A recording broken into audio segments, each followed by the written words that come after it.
We are live. What is up, fight nerds and dirty gamblers? I am Erik, and this is Erik Bets Fights.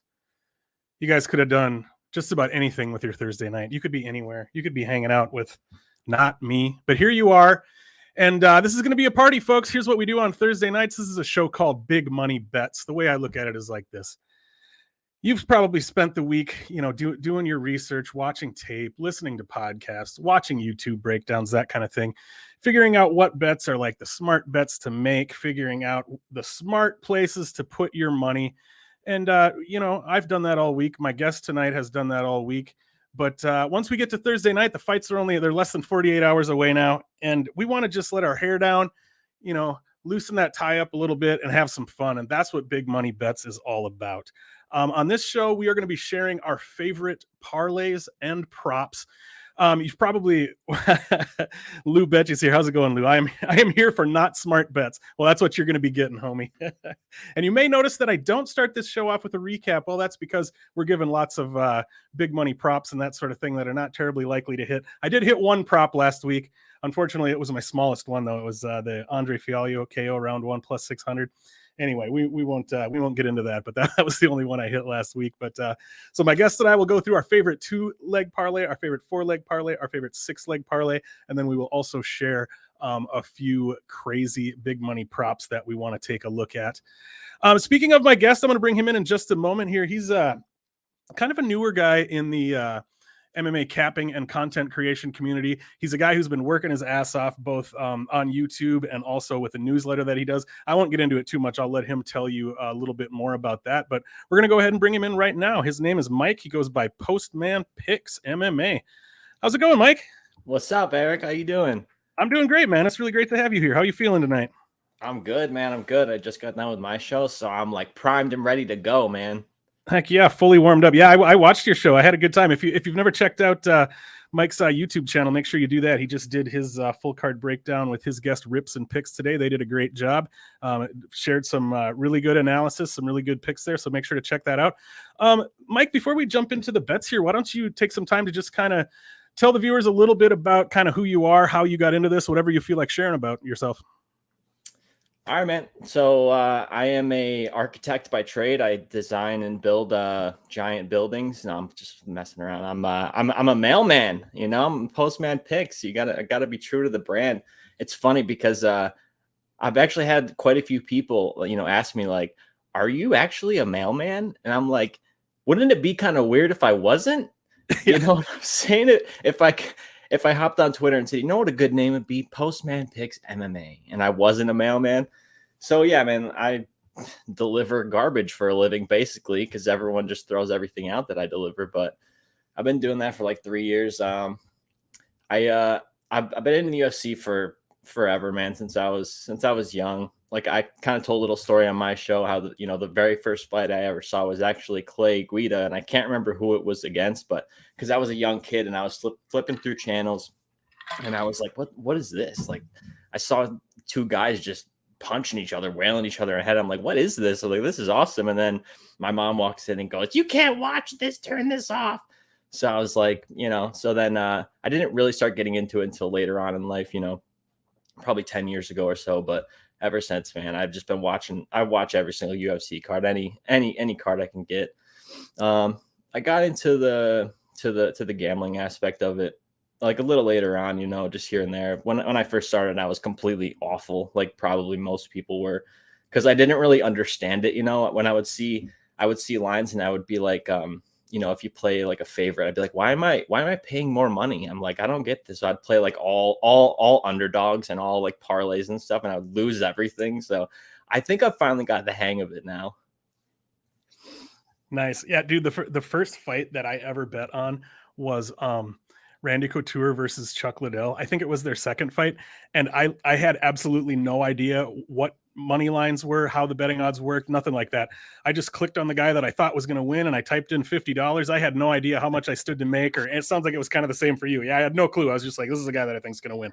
And I didn't win my first bet. I bet on I bet on Couture and he got knocked out. So it wasn't a good. So it wasn't a good first start for you then. Nope. Yeah, and yeah, I'm kind of the same. Like I bet, I've been betting on fights off and on for probably like 15 years or something like that, but mostly just like listening to podcasts and stuff. And I didn't start doing my own research and really tracking and getting into it until just like October of last year. So. Anyway, let's go ahead and start looking at some of these bets, y'all. Yeah, Lou bet you, who's in the chat right now. He was my guest last week, and he said, I am also glad we didn't start with a recap. I don't remember what his props were, but he must not have hit much either. But yeah, that's kind of the nature of a show like this. I don't want to cut you off, but speaking of Lou, I heard this was a classy show, so I had to come with a classy drink. I got a nice Miller Lite and a Stella Artois cup to drink tonight. So Lou, that one's for you, buddy. I appreciate that. This is only the second time I've ever had a guest. I'm 2 for 2 on my guests drinking their adult beverages out of a classy glass with a stem. So I do appreciate that. We're setting it up for everybody better start hitting that from now on. So you better come correct. That's right. Well, since you're the guest, Mike, I will let you decide. We'll start with the 2-leg parlay. Do you want to kick it off or do you want me to kick it off? Go for it, my man. All right, cool.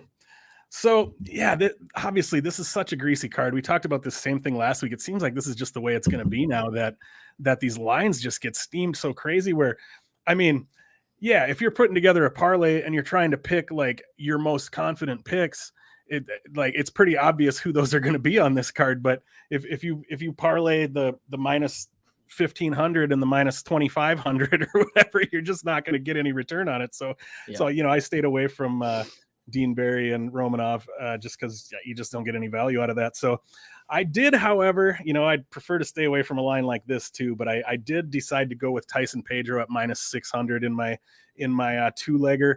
And then to sort of make that number a little bit better, I went with Archie Lang at minus 215. I took my lines from William Hill for the parlays here. So I took Tyson Pedro at minus 600.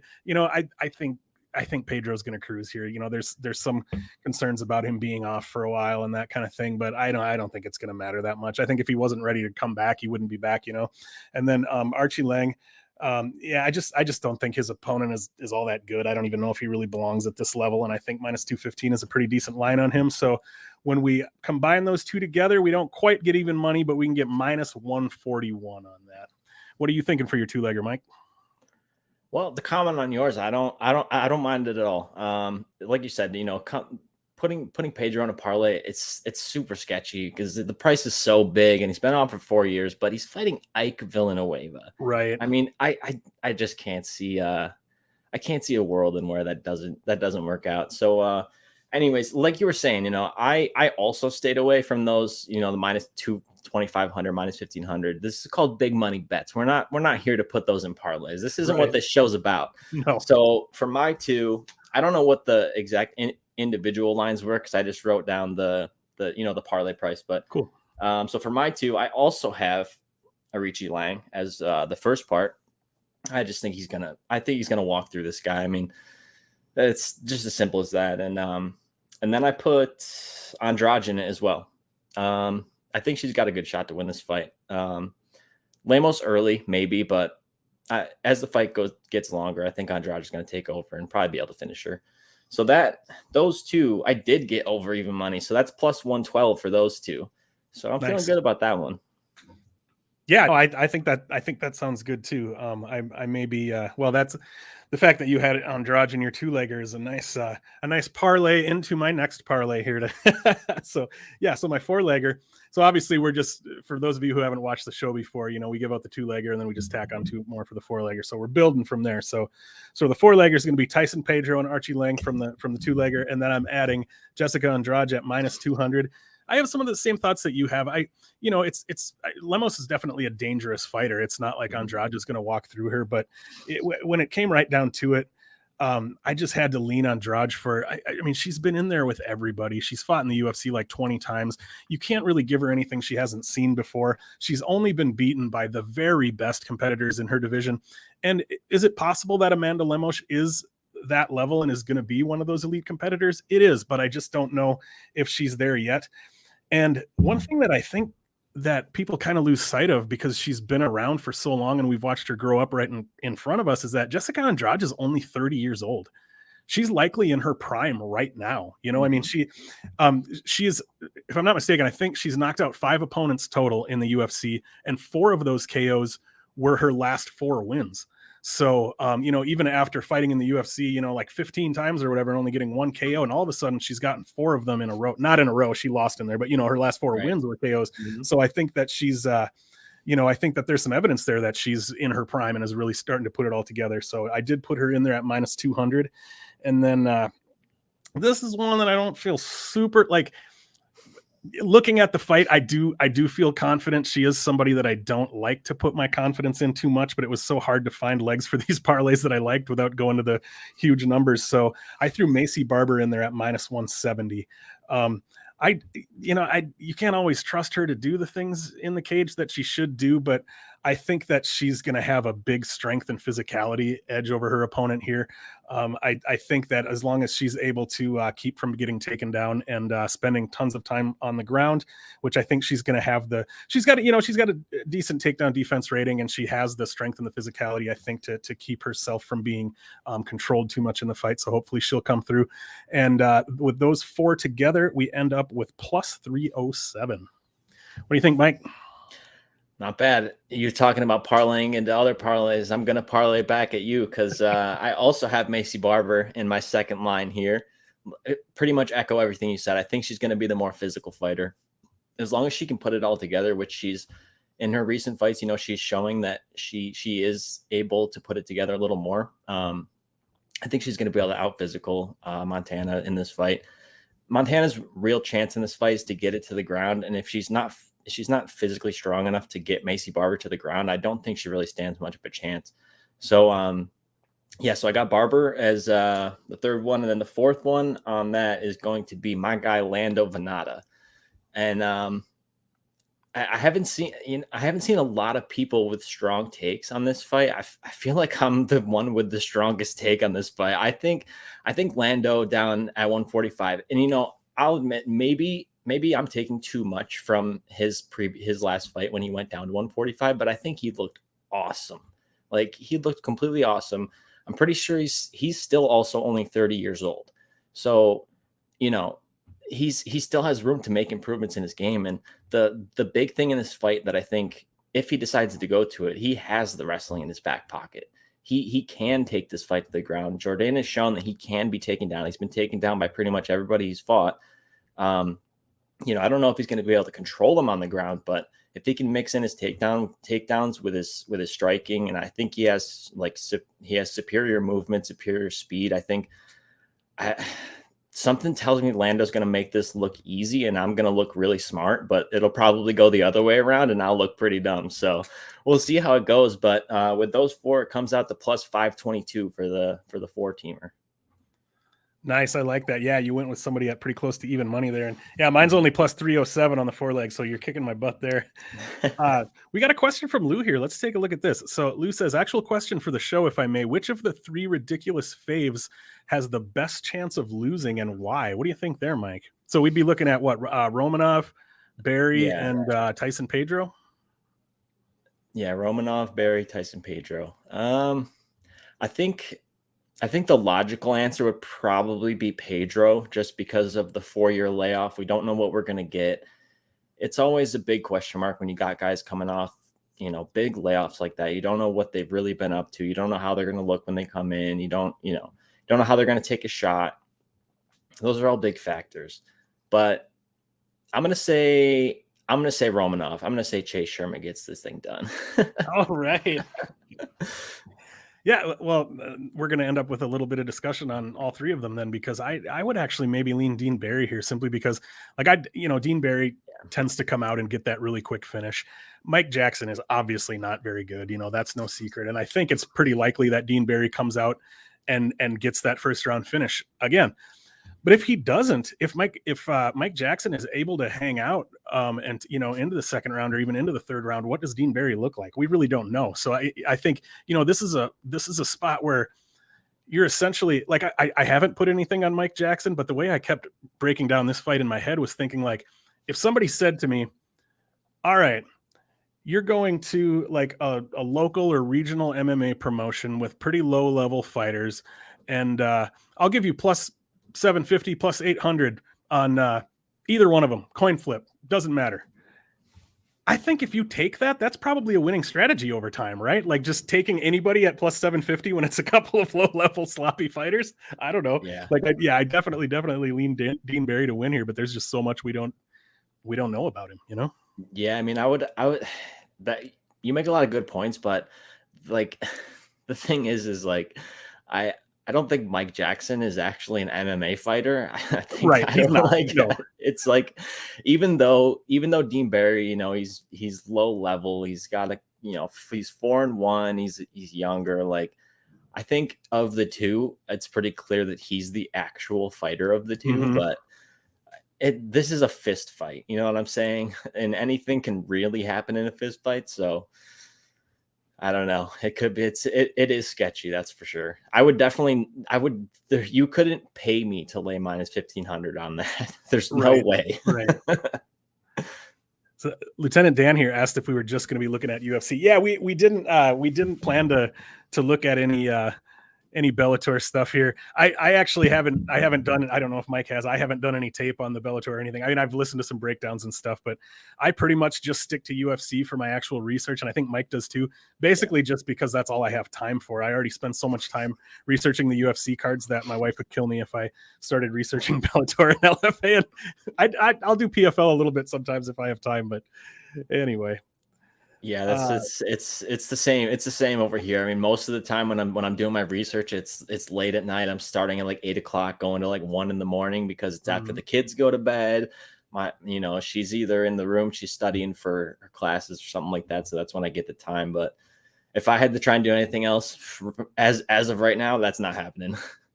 As a mailman, don't you have to get up at like 4 a.m. or something crazy, or you don't have a schedule like that? No. I mean, we start at 8 in the morning, but okay. It's the type of job where you're working until you're done. So some days I get out at 4 o'clock, some days I get out at 6:37. It's like it's so all over the place. It's such a hard schedule to really have anything like locked down, but I make it work.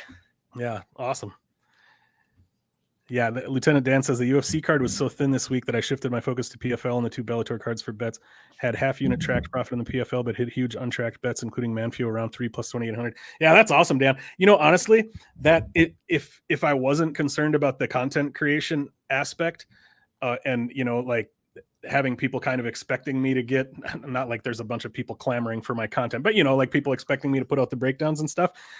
As far as what would have been probably the better idea from a money-making perspective, I think looking at the PFL and Bellator cards probably would have been a better idea than looking at the UFC card this time, honestly. Yeah. All right, so we'll go ahead and take a look at that 6-legger then. So to recap, we had Tyson Pedro, Archie Lang, Jessica Andrade, and Macy Barber. And I'm going head-to-head with my guy here. I ended up putting Charles Jourdain in there at minus 125. This is a fight I've gone back and forth on. Like, I agree with a ton of the points that you made, and I love Lando Venata. I mean, I love both these guys. I think this fight's going to be awesome, regardless of who wins. But I was there in person when Lando made his UFC debut against Tony Ferguson. No shit. So he kind of has like a special place in my heart because that was such a crazy fight, and I was like, this dude that nobody's ever heard of is like winning this fight. Like, it was freaking awesome. But yeah, and I've gone back and forth on this one a lot, and it's certainly still not a confident or comfortable pick. And I had a lot of the same ideas that you had. That like obviously, Lando can go to his wrestling here if he chooses to. I worry that he won't choose to. And then I don't have these stats in front of me. I talked about some of this stuff on my full card breakdown, but I think what it came down to for me, if I remember correctly, was some of the striking numbers. I think Jourdain had the better output and had the better defense. I mean, I think both guys had pretty similar output, but Lando, tends to hold his hands low, and obviously he's got the movement that he uses, but he tends to get hit a little more. And then I also thought about the the mythical fighter that is round 3 Charles Jourdain. So, but yeah, we'll actually get a little bit more into round 3 Charles Jourdain when we get into the second section here. But I certainly believe we will. And then finally, I went with another close to even money pick here. That is another one that's not like super confident, but I'm just trying to get a decent payout on these parlays. I went with Marcin Prachnio, and the reason I chose him, I think Philippe Linds's path to victory here is, I think he's pretty well dependent on finding a knockout. I think he's got some power, he's got some speed. If he can catch Prachnio and put him out, I think that's his best path. But if he's not able to do that, he just doesn't have a lot of output. I think Prachnio's got the better movement, the better footwork, the better output. I expect if Linz isn't able to find that knockout, I think Prachnio is just going to outpoint him to a decision. So with all of those 6 together, we end up with plus 1219. Not bad, not bad. So yeah, I just want to bounce off your, you taking Jourdain and talking about the mythical creature that is round 3 Jourdain. That is one thing that does worry me about the fight. About me, me taking Lando and everything, is that like I do recognize that if the fight is 1-1 going into the third, that it's gonna be a tight squeeze there. But and then with the Felipe Linz and Marcin Prachnio, what I said on my show is basically that if you really want to play this from like a money line perspective, I think you just take the plus money wherever it is, because I can't figure out that fight for the life of me. It could go one way or the other. We got Linz coming down back to 205, so that's a question mark. We got Prachnio's chin. It's looked better, but that's still a question mark. So it's such a toss up that I really don't know what to do with that fight. Anyways, so for my last line, I put. It's funny because you had Pedro on your first line. I have Pedro on my last line, just because I wanted to get those first couple lines to some decent numbers.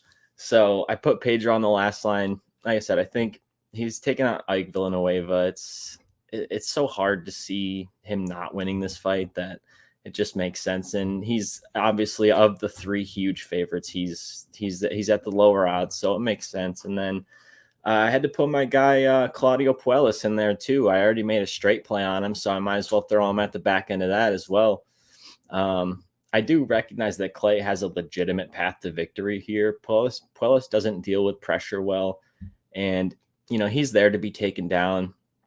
But if he's able to keep the range for any amount of time, I think he's gonna have the clear striking advantage. He's a young kid. He's been working on his striking. It's getting a lot better. And if Clay does stick his neck in a bad spot when he's going for these takedowns, I think that Puelles is just going to take it home with him. I don't think that that he's going to be able to get away with just sticking his neck in there when he goes for these takedowns. So I'm fairly confident on Puelles, but I do recognize that Clay has a legitimate path to victory here. I mean, he's an absolute legend. Like, the guy's fought everybody, he's fought forever, and he's still doing it at 40 years old. Like, you got to have respect for the guy. Absolutely, man.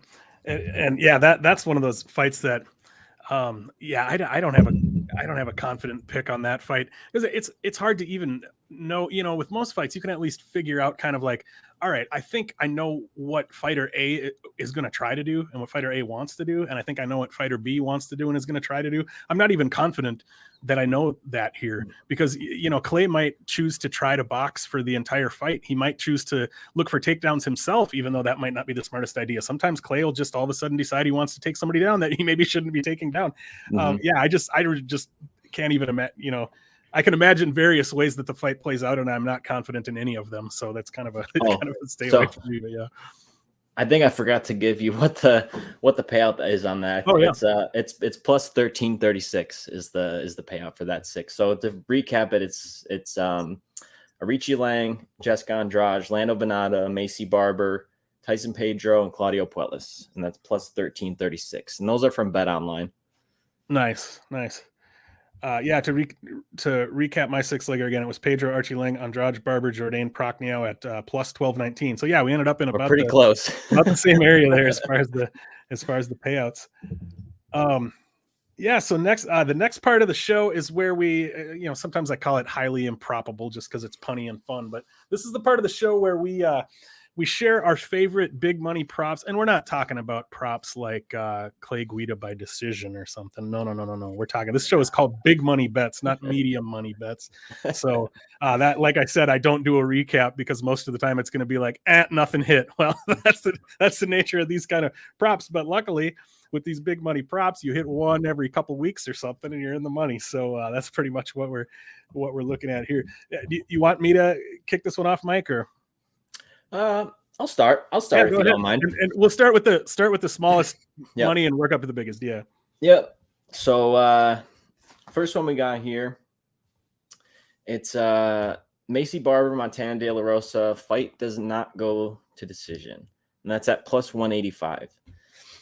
Like I said, this fight, like, to me, it's going to be whoever is going to be able to out physical the other girl. And I think, obviously, I picked Barber. I think she's the more physical fighter. So, and she really does go for the finish when she does get into positions where she can finish it. She's going to try and finish the fight. And Montana De La Rosa is the same thing.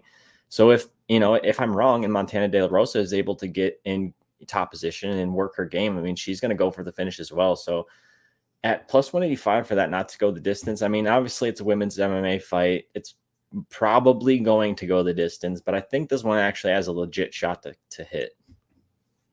Yeah, I don't mind that. Like you said, with women's MMA, you're almost always going to get a pretty decent plus money on a fight to end inside the distance. And yeah, when you see a spot where you feel like a finish is likely, that's not a bad look. It looks like Mike. Well, I mean, I know you're going to amp it up as we go, but Mike is definitely starting in a more in a safer spot with the props than I'm starting. I'm kicking it right off with a plus 500. That's there you go. So I went with. And I'm using lines from Bet Online here. And I also Bet Online only released props for about half the fights on the card. So since that's the one I bet my props on, I only looked at those. So there might be better props out there on other fights on other books, but I just only looked at those. So my first one is a plus 500. Tyson Pedro by KO in round 1. So all 7 of Tyson Pedro's pro wins are in round 1. 5 were by sub and 2 were by KO. So he's gotten more by sub, but so, looking at the stats, it might make sense to go with the round 1 sub and rather than the round 1 KO, but the round 1 sub was only plus 300. And I just didn't like that enough. So I went with the round 1 KO to get a little bit more juice on that at plus 500. What do you think, Mike? Is that one hitting? It certainly could. I definitely lean with the submission side. I don't know if he's going to be able to just completely put Ike out. And if he doesn't and he just drops him, or even if he just tries to grapple, I mean, I think he's probably going to go for the submission. Like if he drops Ike and Ike falls to the ground, he's probably going to jump on his back and he's probably going to choke him out rather than try to pound him out. But like, you never really know. That's kind of what I brought up earlier, is that I think his line to win inside the distance was like minus 250, but then to try and pick a result, I think sub was like plus 125, KO was like plus 250. It's so hard to really kind of pick one, but if you're taking it round 1, you're getting plus 500. I mean, I don't mind it at all. That has a legit shot to hit, in my opinion. So I guess it's my turn, huh? Yeah, have at it. All right. So second one up, we got Claudio Puelles submission plus 450. This shouldn't come as a surprise, as I put Puelles in my parlays earlier, but I just think that at some point Clay's probably going to stick that neck in somewhere where he's going to get it. He's going to get choked out. I just have a feeling, and plus 450 for a submission on a guy that is showing a lot of submissions on his records and wants to grapple is kind of a wild number to me. I expected it to be a lot lower, but plus 450 seems like plenty for me. And against an opponent who gives up subs, like not like on the regular, but I mean, he's been subbed 7 or 8 times in his career, I think, or something like that. So yeah, that's certainly not a bad spot at all. For my second one, I jumped up to plus 850. Jessica Andrade by KO in round 1. Like we talked a little bit earlier already about how that Andrade has gotten, I think, 5 KOs in the UFC, and 4 of them have been in her last 4 wins. So she's kind of on that track a little bit. let me see here. I've got some, actually pretty much everything. I was typing up some notes on this, and I basically said, I already made all of the points I was going to make to back up this bet when we were talking about this earlier. But yeah, I mean, we've seen Jessica Andrade get round 1 KOs. We've seen Jessica Andrade be KO'd in round 1 as well. I actually don't mind. I think Andrade by KO in round 1 is plus 850. Lemos by KO in round 1 was pretty close to that same number. So you can get it. I mean, either one of them finding that round 1 KO doesn't seem completely unlikely to me. So, but I picked Andrade because I do like her to win here. But yeah, you can get plus 850 on that. Well, we're going to get back to Andrade a little later because I think I got some cooking up for later, but I don't mind it. Andrade is one of those fighters that she's kind of like just a little berserker. She's going to come at you. She's going to swing wild. She's going to swing with heavy power. And once she gets in close, she's going to slam you to the ground and go to work from there. So I definitely don't mind it at all. And if she expects Lemos to come out, firing hot, I mean, she might just return the favor and we might see a slugfest. I could definitely see that happening. So I don't mind it at all. And I forgot to mention, sorry to cut you off. I forgot to mention I believe of those 4 KO wins that she's gotten in her last 4 wins, I think 3 of them were in the first round. So there's something that's working for us there too. But sorry, go ahead. Yeah, no, that, like I said, that it makes total sense. I could definitely see it happening. So for my next one, I promise these are going to get bigger, but I wanted to have a couple that I thought, had a little bit of a shot to hit. This one I think has a pretty good shot to hit. Yeah, see, some of yours are actually going to hit. I'm going to be coming back next week and being like nothing. So, and to be honest, I was surprised. I was surprised that you didn't bring this one up, and I'm guessing you didn't bring it up because you probably thought I was going to bring it up. But next one I got is Jordan Wright by round 1 KO, and that's at plus 550. Maybe you didn't bring it up because you got it at a way bigger number, which I missed out on the big number, but plus 550 still seems like a pretty decent number to get that at. I mean, that essentially is his win condition. Like if you look at his record, that is literally the only way he's won, I'm pretty sure. And if it gets out of the first round, he's more than likely not winning. So, and one thing about Wright is that he basically, he has all of the tools to be a really good fighter in this division, except for his chin. He's just like, he's the definition of a glass cannon. He's going to come out. He's going to come out hard. He's going to probably hurt you. And I think he definitely is going to hurt Marc-Andre Barriault in this fight. But is he going to hurt him enough to put him out? Well, we'll see on Saturday, but I definitely think he has more than what's plus 550, like 15%. I think he's got more than a 15% shot to finish him in the first round. So plus 550 is a good number to me. And like a bunch of people I saw got it at, plus 1,000, plus 800. So I missed out, obviously, but plus 550 still seems like it's got some value there. I like it. And to give you my thoughts on your pick, I think I will just give you my next pick, which was Jordan Wright by KO in round 1, which I got at plus 1,000. You're exactly right. The only reason I had it further up the card is because I got it like almost right away when it dropped. But yeah, to piggyback on all the stuff you already said, in 14 pro fights, Jordan Wright has been out of round 1 only twice. And those 2 times the fight ended in round 2. So he's literally never been to round 3. He's finished 12 opponents in the first round. So I think all of them. I think every single one, was in round 1. 7 of those were KO and 5 of those were sub. But yeah, like you said, he knows he's got power. He knows he's got chin issues. And you can see in the way he fights that he's just so acutely aware of both of those things while he's fighting, because he's just a ball of chaotic energy. And it's almost like I don't know if the guy has ever spent even one moment comfortable in the cage. The minute he's in there, he's just like, we got to get this cooking. He's like, I don't think he's ever just like settled in and been like, all right, let's actually kind of get in a groove here. He's like, we got to get this done. I got to finish this guy before he finishes me. So yeah, I think plus 550 is still good too. Yeah. Cause it's honestly if it goes past round 1, I think Marc-Andre Barriault is, all things considered, probably the more likely winner of this fight, but that round 1 KO seems like a pretty likely outcome to me, honestly. Yeah, and like you're saying, I had a couple people, you know, when I made the post, because I made that one of my picks this week. You know, I made that one of my plays, and I had a couple people come and say, you know, the fact that Marc-Andre Barriault got knocked out in his last fight, he's probably going to come out more cautious. And to me, it's like, I don't think that matters. I don't think it matters how cautious he wants to be, because Jordan Wright is going to come at him, and he's going to come at him hard. He's going to have no choice but to be in a firefight, because that's what Jordan Wright that's just what he does. So, you know, caution or not, I think this fight is just going to be a car crash, and we'll see who comes out of it.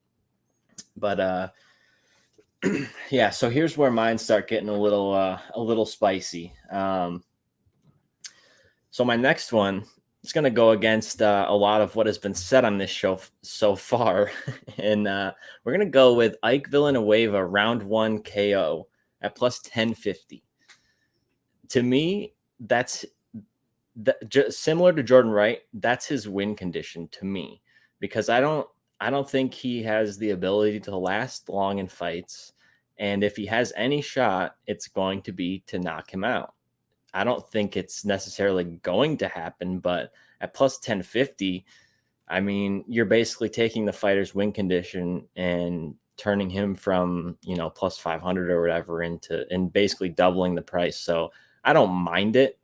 I'm not sure if it's going to hit, but this is big money bets, my friend. This is what we're here to give out.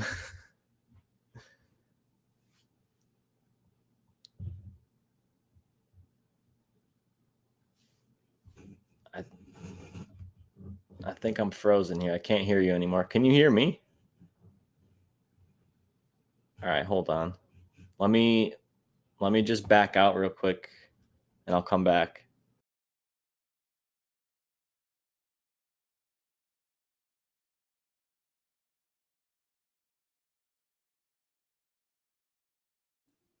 Oh, geez, I was muted.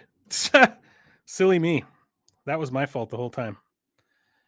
Well, Mike ducked out. He's going to be coming back in again. So we were just at that was his fourth prop, I think. Oh, I'm still not. Oh, okay. Lieutenant Dan's messages came through that I was muted, but I don't think I am anymore. There we go. I was actually muted. Oh, you were muted. Yeah. The messages just popped up from Lieutenant Dan, but I think they're like a little bit behind because I was no longer muted when they came up. But thanks for that. No. Yeah, I was just muted as all. I thought it was me. I got freaked out and I backed out. So was that your fourth prop that you just gave out? Is that where we were at? That was number 4. Okay, cool. I cheated a little bit. When I was typing these up, I ended up putting 7 on my list, but okay. 2 of them are like closely related. So I'm just going to give both of these at the same time as my number 4. You gave out the Claudio Puelles by sub, but as you can tell, I've been picking rounds and methods to try to get those big numbers. So I picked Claudio Puelles by sub in round 1 and Claudio Puelles by sub in round 3. I want to give you my reasoning behind both of those. So Claudio Puelles by sub in round 1 is plus 1100. Like we said earlier, Guida's been subbed like 7 or 8 times in his pro career. 4 of those have been in round 1. So we think about the fighters are still dry and that sort of thing. So like half the times, or perhaps even more than half the times that Guida's been subbed, it's been in round 1. So that was my reason for looking at the round 1. Claudio Puelles by sub in round 3 is plus 1800. And so that round 1 was based on when Clay Guida tends to get subbed. The round 3 is based on when Claudio tends to get subs. So if we look at his last, he's won 2 of his last 4 fights by knee bar in round 3. So you can get that round 1 plus 1100, round 3 plus 1800. Just depends on whether you like to go with when Clay gets subbed or when Claudio finds subs. It's funny. I was actually looking at possibly adding the round 3 sub, but then I kind of talked myself out of it because of Claudio, when he is forced to fight a fight where he gets pressured a lot and he's forced into these kind of situations, he tends to gas a little bit. But like I said, he's a young kid. He's improving every fight out, so I would expect his cardio to be improving as well. So I don't mind it at all, honestly. Obviously, I like the sub in general. So you're only missing 1 round there. So hopefully it happens in round 1 or 3. So kind of like you did. The next couple ones I have were all from the same fight and kind of related. So I just kind of stuck them all together. So at plus 1400, I got Lando Venata by submission. This is a play that I actually put out. I I think that if Lando is going to use his wrestling at all and this fight's going to hit the ground at all, I mean, that's obviously where submissions are going to come from. So, and obviously Jourdain showed he got submitted in, I don't know if it was his last fight, but he got submitted by who did he get submitted by? I can't remember right now. I can't remember either. Whoever it was, he's shown obviously he can get submitted. It's not like it's like a very likely path to victory, but I think if this fight, is on the ground for any extended period of time, I mean, Lando has a bunch of submissions on his record. They're all earlier on in his career when he's probably fighting bums and whatever. But plus 1400 seemed a lot higher than I thought it was going to be. So I took that there, and then to kind of hedge a little bit with that one, I got Charles Jourdain in round 3 at plus 1400 as well. Because as we said, Charles Jourdain in round 3, I mean, he's turning into one of these, mythical creatures, like any of these ones you could think of, like Sam Alvey's knockout power, or something like that. He's just, for some reason in round 3, this guy just comes out just comes out hard and goes after people. So I could totally see him finishing this in round 3. And then for the last one, I have the draw at plus 6,600. I had to come on here and give out a draw because this is big money bets and that's what we do. But if you look back at their records, I think Lando's had 2 draws. I think Jourdain's had 1. And like we're talking about Jourdain in round 3, I could 100% see a scenario where Lando wins the first 2 rounds. Jourdain comes out. Maybe Lando's a little tired, especially if he's using a bunch of wrestling. I'm sure he'll look a little more tired than usual. And I could see Jourdain 10-8ing the 3rd round and taking this fight to a draw. And another thing, Jourdain and Lando both have never won back-to-back fights in the UFC, and they're both coming off wins. So if we want to keep that streak going, we need to draw here. Dude, that's crazy. So Lou mentioned earlier that he liked the draw in this fight. Lieutenant Dan just brought up, like, while you were talking about that, he just mentioned that he likes the draw in this fight. Was that all the way to your number 6 prop there, Mike? Did you share all of them? No. Nope. Okay. Well, my number, this would be my number 5, I guess, was actually Charles Jourdain by KO in round 3 at plus 1,800, which is kind of what you just talked about. Yeah, like Lando's never been finished by strikes, and Lando's tough, obviously, but he does get hit a lot. And then getting on the narrative of that Charles Jourdain round 3 being the hot new crazy mythical fighter who's going to look for the finish. Yeah, I don't really have anything else to add to that, but that's funny that you and I both, and then Lou and Lieutenant Dan as well. Everybody seems to be to be on the draw here. Why don't you? So you've got one left then? Yeah, I have one left. It's a little bit of a combination of a couple plays, but it's the same fighter, same pick. Okay, so. Cool. Yeah, go ahead and share your last one. So yeah, like I said earlier, when you mentioned you had Andrade round 1 KO, I mentioned we'd get back to that. So for my last one, I have Andrade round 3, 4, or 5. Round 3 is plus 1,400. Round 4 is plus 1,700, and round 5 is plus 2,000. Kind of like I said in my analysis of this fight, I think Lemos has a chance early. I mean, she has a chance all throughout the fight, but her best chance is probably early. And Andrade has experience fighting in 5-round fights. This is Lemos' first 5-round fight. When it gets if it gets to those rounds, I think Andrade's experience is really going to show, and she's probably going to put her out if it gets to the later rounds. But if it happens in the first round, then I guess you win.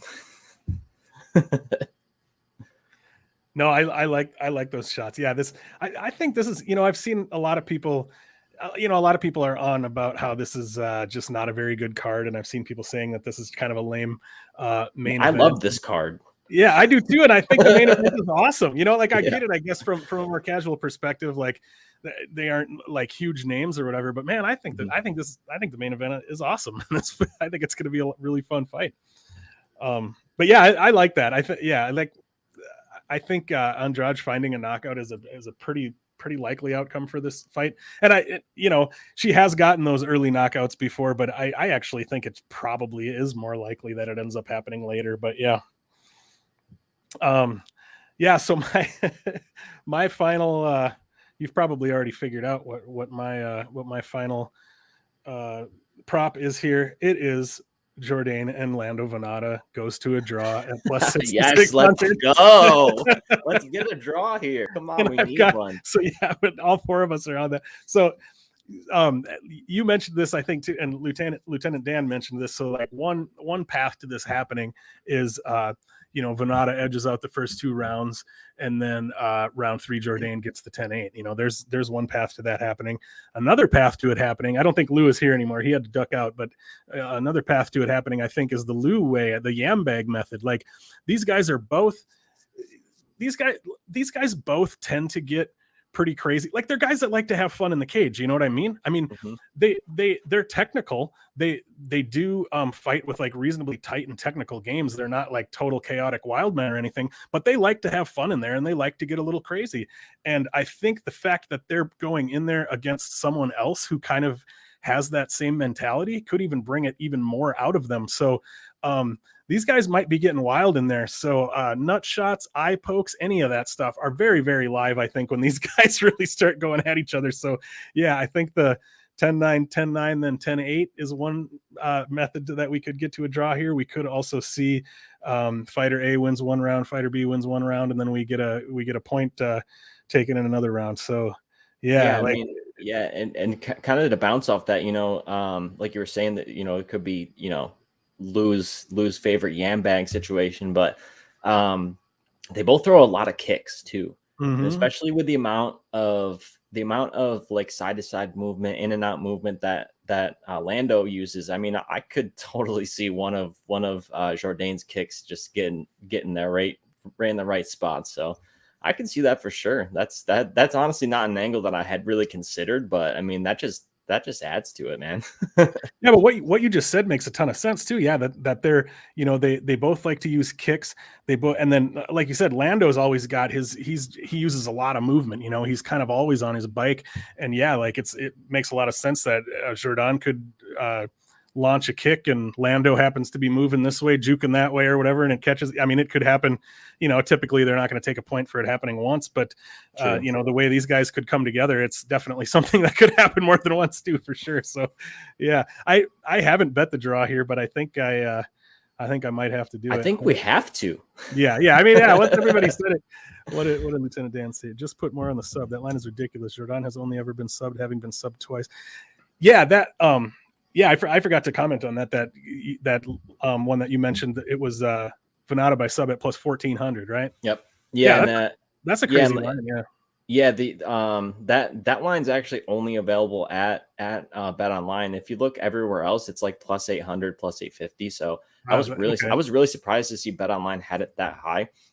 Maybe it's just them suckering me in, but yeah, and Bet Online usually has worse numbers on the props than other places. Because yeah, Lieutenant Dan mentioned that he got the Jourdain Venata draw at like plus 8,000, and yeah, it's plus 6,600 on. They're always plus 6,600 on Bet Online unless you put it out to the community and everybody bets it and it gets moved down to 5,500, which is a couple weeks ago. But yep. Holy crap! Yeah, I typed up a huge list of a bunch of other props too, but none of them are even stuff that I think is even worth sharing necessarily. But yeah, that was awesome. I'm glad we found some cool spots here. It sounds like we're all like in brain link here, where we owe it to ourselves to at least put a little something on that draw, right? What were you going to say, Mike? No, I was saying you were saying how you had some, that you didn't necessarily think were going to come through. I mean, I did give out Ike Villanueva round 1 KO, so fair enough. Yeah. I mean, but the thing is, if he's going to win that fight, that's how it's going to happen, right? Yeah. I mean, yeah, that's the only way I see it happening for him, honestly. Yeah. but it's crazy to think that's why it was so crazy that I was able to get that Jordan Wright by KO in round 1 at plus 1,000. Yeah. I mean, the idea of Jordan Wright finding the round 1 KO here and Ike Villanueva finding the round 1 KO here being like at some sort of parity as far as how likely those outcomes are makes absolutely no sense to me at all. So that, yeah.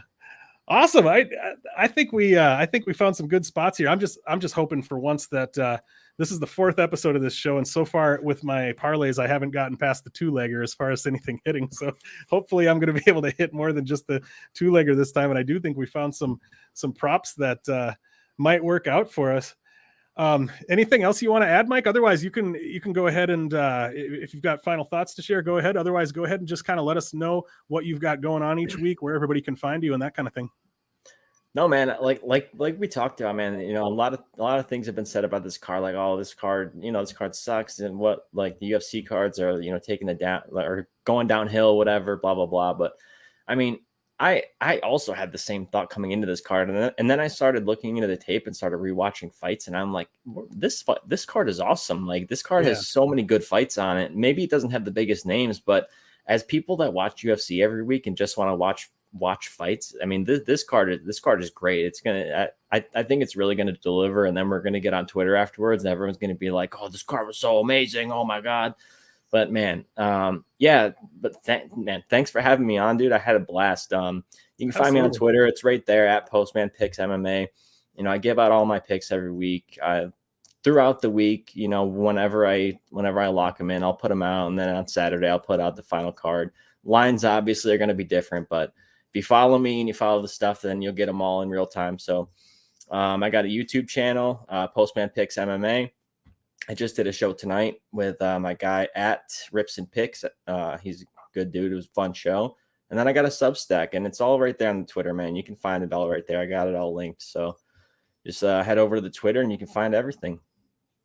Yeah, man. Make sure you all check out Mike Postman Picks. He's going out there every day for 10 or 12 hours and delivering the mail. And then he comes home and works his ass off, watching fights, watching tape, taking notes, you know, not only putting out video content, but also putting out written breakdowns. And that stuff takes a long time. I mean, to sit down and do those written breakdowns. So we really appreciate the work that you're putting into that. So make sure you check out that work. As far as me, you can find me, of course, right here on my YouTube channel, Erik Bets Fights. Please like this video. If you haven't, please give me a subscribe as well. Make sure you do the same for Mike. You can find me on Twitter at Erik Bets Fights, and I'm also on Instagram at Erik_Bets_Fights. I always say half jokingly, but kind of seriously, that I was born in the 70s and I don't really know how to use Instagram very well. So I'm not using it a ton yet, but I'm trying to like up my Instagram presence a little bit more because people have told me that that's a good way to grow your YouTube channel. So we're giving it a shot. But yeah, I put out my full card breakdown usually on Wednesdays right here on this channel, and then this show, of course, Thursday nights. And then you can also find me every Saturday that there's a UFC card on the DFS by the Numbers YouTube channel. We do a show called Best Bets.